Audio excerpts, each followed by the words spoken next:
In the mid-1800s, the gold rush sparked mass immigration to the United States, transforming San Francisco into a global city and a gambling hub, ultimately overshadowing New Orleans. But as laws tightened, gambling went underground. To combat the Great Depression, Nevada legalized gambling in 1931, birthing the iconic Las Vegas Strip as the nation's new casino capital. More than a century and a half after the gold rush, the legalization of online gambling and interactive gaming in the U.S. has set the stage for another transformative era. The world's largest entertainment industry is being born, and it all began in Las Vegas. In the prehistoric past, the Las Vegas Valley was a marshy landscape with flowing water and lush vegetation. Over time, the rivers receded underground, turning the area into a dry and arid desert. In the valley's more recent geological history, water resurfaced and flowed into what is now the Colorado River, creating a vibrant oasis in the Mojave Desert. Evidence of prehistoric life, including Columbian mammoths and western camels, has been found at the Tule Springs Fossil Beds National Monument. Native Americans, specifically the Paiutes, have a history in the Las Vegas Valley dating back over 10,000 years. They migrated seasonally, spending winters in the valley near Big Springs. In 1829, a Spanish merchant named Antonio Armijo led a trade caravan, establishing a route to Los Angeles that passed through the Las Vegas Valley. They named the area Las Vegas, which means the meadows in Spanish. Then, in 1848, an event occurred that completely altered the historical arc of Nevada and Las Vegas, when gold was discovered in the western foothills of the Sierra Nevada mountains. The California Gold Rush drew thousands of people from around the world to California, many of whom crossed through the Nevada desert to get there. The gold rush brought prospectors to Nevada as well, who struck it rich with finds of silver, gold, copper, and other minerals. This included the discovery of the Comstock Lode, a rich deposit of silver so valuable that it spawned dozens of other mining boomtowns, and necessitated the opening of a new U.S. mint in Carson City. At its peak, the lode produced $36 million in silver ore annually, and spurred Congress to establish Nevada as an official U.S. state. In 1855, a group of Mormon missionaries led by William Bringhurst settled in the valley along the Las Vegas Creek, building an adobe fort that is recognized as the city's first permanent settlement and official birthplace of Las Vegas. The U.S. Army briefly claimed the fort during the Civil War to deceive Confederate spies. After the war, Octavius Gass reoccupied the fort, and the Paiute Nation ceded the area to the United States. The region was renamed Las Vegas Rancho. The discovery of gold in El Dorado Canyon, silver in Good Springs, silver in Potosi, and gold in Searchlight brought prospectors and mining companies to the Las Vegas area, along with processing facilities, railroads, post offices, army outposts, newspapers, and other related industries. By the early 20th century, the availability of water allowed Las Vegas to become a crucial stop for travelers on the route between Los Angeles and points east. In 1902, the San Pedro, Los Angeles, and Salt Lake Railroad, led by Montana Senator William Andrews Clark, purchased the land, promoting it to American farmers. In 1895, the first large-scale migration of Mormons began, fulfilling Brigham Young's vision. The completion of the San Pedro, Los Angeles, and Salt Lake Railroad in 1905 connected Salt Lake City to Southern California, and Las Vegas's population grew significantly. The city was officially founded in 1905, and the residents elected Peter Buell as their first mayor.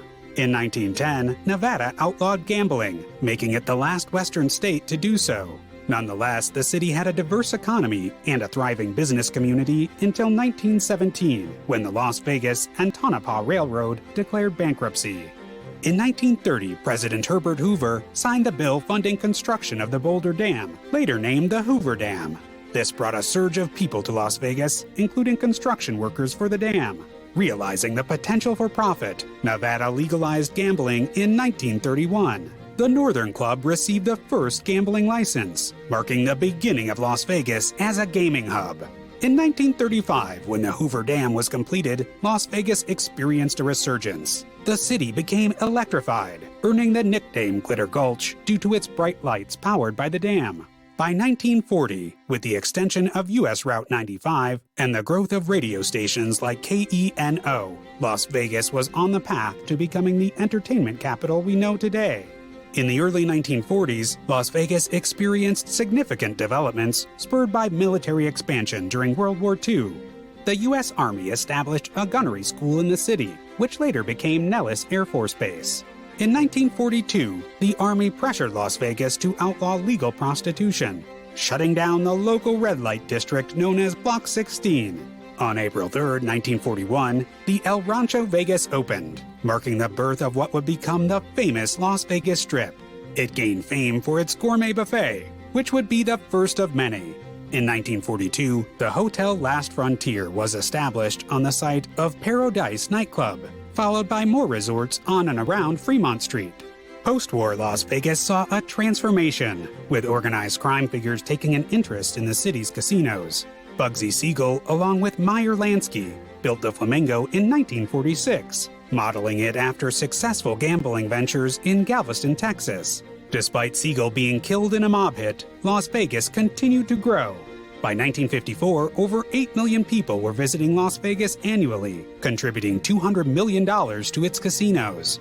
The city became an entertainment hub, hosting some of the biggest stars in Hollywood, including Frank Sinatra, Dean Martin, and Sammy Davis Jr. In 1950, the Kefauver hearings held in Las Vegas shed light on the connections between organized crime and the city's casinos. The hearings revealed that organized crime had substantial influence over the city and its casinos, but the proposal for federal gambling control was defeated in the Senate.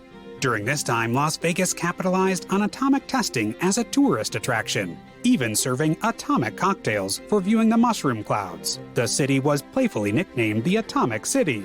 The influx of government employees and funds from the Atomic Energy Commission and the Mormon-controlled Bank of Las Vegas helped boost the city's economy and develop its casinos. In 1956, Howard Hughes, a prominent figure in American aviation and business, moved to Las Vegas, purchasing hotels and real estate. His presence significantly shaped the city's image and future. Las Vegas, like many American cities, faced the challenge of racial segregation in the 20th century. Black and Hispanic Americans were limited in employment opportunities and barred from white-owned entertainment venues. Businesses owned by or serving non-whites were primarily confined to the west side of the city. The organized crime-owned businesses made attempts to desegregate, with the Moulin Rouge as a notable example in 1955.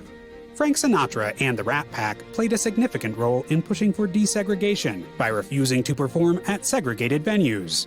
The NAACP also threatened protests, which led to a citywide casino desegregation, starting with employees. Organized crime figures, sympathetic to the plight of non-whites due to their own experiences with discrimination, also influenced the push for racial integration. Mayor Orrin Gregson worked on infrastructure improvements for minority neighborhoods and championed the Paiute tribe's rights. Integration did face challenges, particularly in schools, where violent riots and fights occurred. However, it was an important step towards a more inclusive Las Vegas. The 1980s brought an end to the Mafia Rat Pack Las Vegas, with the aging of the World War II generation, a decline in organized crime, and the rise of baby boomer entrepreneurs. This period marked the mega-resort era, with significant developments such as the Mirage in 1989. A luxury resort that attracted massive tourism. New landmark hotels and resorts continued to emerge. The 2010s brought recovery after the economic challenges of the late 2000s. New hotels, including the Cosmopolitan, the Link, and Resorts World, opened in the city. Las Vegas continued to adapt and evolve, welcoming tourists from around the world. However, the city also faced hardships, including the tragic mass shooting incident in 2017 and the challenges posed by the COVID-19 pandemic, which led to business closures and event cancellations. Las Vegas remains a city of growth and transformation, with new buildings, entertainment venues, and dining options shaping its identity for the future. The city continues to evolve, attracting visitors and adapting to new challenges and opportunities. And that is a glimpse into the captivating history of Las Vegas, from its humble beginnings as a gold rush town to the dazzling entertainment capital we know today. If you enjoyed this journey through time, don't forget to give us a thumbs up, subscribe, and ring that notification bell to stay up to date with more exciting stories and history right here on our channel. Have questions or want to share your thoughts about Las Vegas's incredible transformation? Drop a comment below. We'd love to hear from you.